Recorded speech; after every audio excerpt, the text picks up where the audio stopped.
Okay, you want to arrange your text in columns in Google Docs. Now you can either do this for the whole document or for part of the document. But essentially your first step is to select the text that you want to arrange in columns. So to select to the bottom of the document is Control-Shift-End.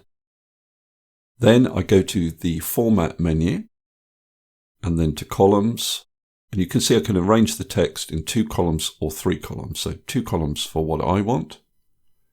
And then we have the text in columns. Now there are a few other options. If I go back to Format and Columns and then to More Options, I can increase or decrease the space between the columns.